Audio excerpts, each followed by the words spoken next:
예, 안녕하세요. 주식일타 김기훈입니다. 어제 테슬라에게 중요한 인도량 발표가 있었고요. 인도량 발표 후에 주가가 많이 하락했습니다. 한번 6% 정도 오랜만에 좀 많이 떨어졌는데요. 테슬라는 사실 이번에 인도량이 좀 하회한다는 얘기가 좀 많이 있었어요. 그래서 뭐 웨드부시에서도 한 50만 대만 되면 괜찮다 뭐 이렇게 얘기를 했는데 뭐 좀 좋지 않게 49만 6천 대 정도 이렇게 나왔어요. 근데 사실 컨센서스는 51만 7천 대 정도 됐었잖아요. 그러니까 이게 많이 하회한 느낌으로 나온 것 같습니다. 그리고 중국의 판매가 좀 괜찮다고 분기 중에 좀 나왔었는데 이게 실제로 전체 더했을 때는 미국도 좀 약했고 그게 좋지는 않았어요. 그래서 전기차 시장의 뭐 경쟁 심화 이런 얘기로 좀 진행되고 있는 것 같아요. 월스트리트저널에서도 전기차 시장 전반적인 성장 둔화 그리고 중국 전기차 업체 BYD가 잘 하고 있다 뭐 이런 말을 하면서 경쟁 심화를 배경으로 꼽았습니다. 저희가 BYD를 사실 다뤘었어요. BYD를 다뤘었고 그때 BYD가 양적으로는 테슬라보다 많이 나올 수 있다. 그러니까 테슬라는 일단 올해의 양적 성장을 보는 건 아니다 이렇게 말씀을 드렸었는데 사실 이게 항상 영향을 미칩니다. 이게 아무리 테슬라가 앞을 보고 뭐 자율주행을 보고 가도 발표를 할 때 실제로 숫자가 하락하면 이게 분명히 안 좋은 영향을 미칩니다. 그리고 주가가 많이 하락했었으면 이걸 계기로 뭐 매수를 할 수도 있겠지만 사실 11월, 12월부터 주가가 많이 오른 상태였잖아요. 그렇기 때문에 하락으로 반응을 할 수 있는 이벤트였던 것 같습니다. 사실 저희가 배터리에 대해서 우려를 하고 있잖아요. 사실 전기차 판매량 자체가 24년에 좋다 이런 컨셉으로 갔던 건 아니잖아요. 그리고 테슬라도 근데 중국만 양적 성장을 하고 있고 그렇기 때문에 중국 차들은 숫자가 좋게 나올 수 있지만 이 테슬라는 뭐 다른 부분도 있고 또 중국차 성장도 있으니까 아무래도 지금 숫자는 약하다 이럴 수 있고 그리고 사실 제일 큰 문제는 테슬라가 사실 우리가 생각한 판매량 반등의 포인트가 아직 하나도 안 나왔어요. 4분기까지는 우리가 저가 모델을 내면서 라인업을 확대하는 거라든가 자율주행 소프트웨어 강조 자율주행이 되면서 소프트웨어 경쟁력이 강화돼서 판매량이 늘어날 것이다.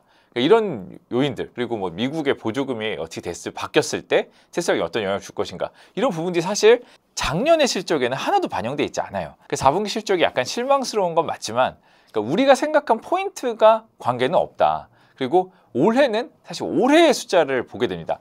만약에 연중에 이런 이벤트가 발생했다면 좀 불편했을 수 있을 것 같아요. 그런데 어차피 4분기를 마감하고 지나가서 이제 올해는 2025년을 볼 거잖아요. 근데 2025년에 일론 머스크가 말한 대로 20-30% 수요 성장을 할 수 있냐? 사실 이게 중요한 것 같습니다. 근데 어제도 이제 뭐 저 좋게 보는 웨드부시 같은 데서는 20-30% 이제 성장을 이제 올해는 할 수 있다. 뭐 이런 얘기를 하면서 좀 힘을 주는 발언을 좀 했던 것 같습니다. 저희가 말씀드리는 거는 테슬라를 좋게 보는 포인트는 자율주행의 허가라든가 뭐 로봇 시장의 개화, ESS 이런 에너지 저장 장치 이런 쪽의 성장 이런 거를 보는 거지.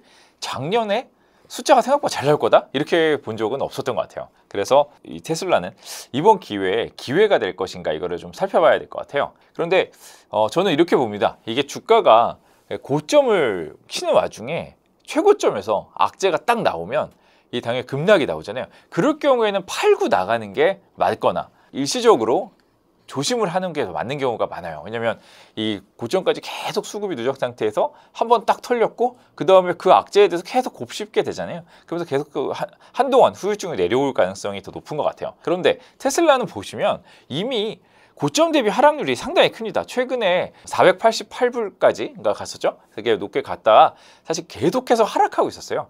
그리고 이런 인도량 발표에 대한 우려는 지속해서 제기되고 있었습니다. 테슬라를 목표가를 24불로 보는 안 좋은 증권사 이런 데서는 막 보면서 이거 진짜 4분기의 숫자는 별로 좋지 않다 이런 거에 대해서 얘기를 했고요. 이게 어느 정도 반영이 돼서 이 주가가 계속 하락하고 있었습니다. 그 와중에 마지막에 이 정점을 찍는 셋오프가 나왔다고 생각을 해요. 그렇게 되면 오히려 이런 국면에서는 주가가 좀 싸진 거 아닌가 볼 수 있는 부분도 있는 것 같습니다. 그래서 이미 20% 이상 주가가 떨어진 거다. 어제가 처음으로 첫 하락이 아니라 주가 많이 하락한 국면에서 작년에 실제로 안 좋은 작년이 처음으로 인도량이 감소했잖아요. 실제로 인도량이 감소한 첫 해인데 그것이 악재가 마지막으로 반영되고 이 셋오프가 나온 걸로 볼 수 있습니다. 그래서 사실 트럼프 당선 이후에 저도 말씀드렸는데 옵션이나 ETF를 통해서 수급이 많이 몰린 게 사실이에요. 테슬라 주가가 많이 오르는 데는 그런 영향이 있었습니다.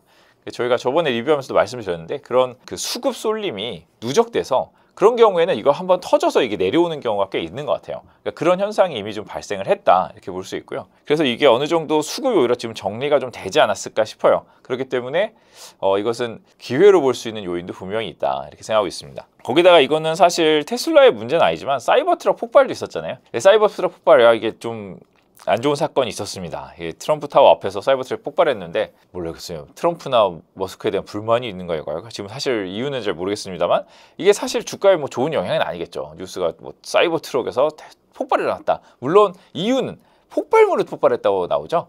사이버 트럭에 뭐 배터리가 폭발해가지고 폭발했어야 이게 되게 안 좋은 건데 뭐 그런 건 아닙니다. 그렇기 때문에 사실 이거는 그냥 뉴스적으로 기분이 안 좋은 뉴스다 정도로 생각하고 있고요. 이것은 뭐 며칠 지나면 지나갈 일로 생각하고 있습니다. 그리고 중국의 관세 우려도 계속 부각이 되고 있으니까 애플도 어제 많이 빠졌잖아요. 애플과 함께 좀 중국 관련 비중이 높은 업체들이 좀 주가가 좀 약한 부분이 있었어요. 그리고 이 반도체도 많이 소개를 드리고 있는데 반도체 쪽으로 수급이 옮겨간 것이 아닌가 이렇게 보고 있습니다. 다시 한번 말씀을 드리면 저희는 25년의 실적 개선 그리고 25년의 자율주행과 로보택시 허가 그리고 머스크와 트럼프의 관계로 인한 정책적인 도움 그리고 세 번째로 이제 ESS와 같은 저장 장치와 같은 이 전기차 이외의 부분의 성장 이 세 가지가 다 25년에 보여질 거로 보기 때문에 24년에 먼저 말씀드렸던 부분이 있는데 25년에 사실 이게 현실화될 것이고 그것에 이제 과거의 안 좋은 점을 털고 가는 뉴스였다 이렇게 보고 있습니다. 그래서 저희는 저희 포트폴리오에도 있는 종목인데 포트폴리오도 유지를 할 거고요.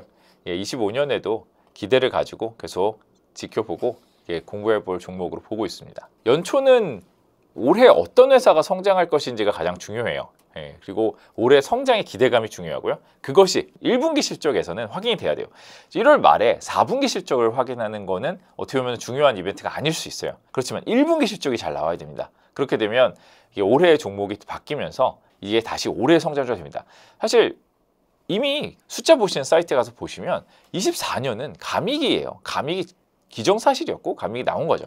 그리고 25년에는 사실 빅테크 중에 엔비디아 다음으로 높은 성장률을 기록하는 걸로 잡혀 있습니다. 그러니까 이게 실제로 올해의 성장률이 그렇게 나올 것인가 이걸 포커스로 보고 올해도 성장 못할 것 같다 그러면 테슬라를 아무리 좋은 회사지만 좀 힘들겠다 이렇게 볼 수 있는 거고요.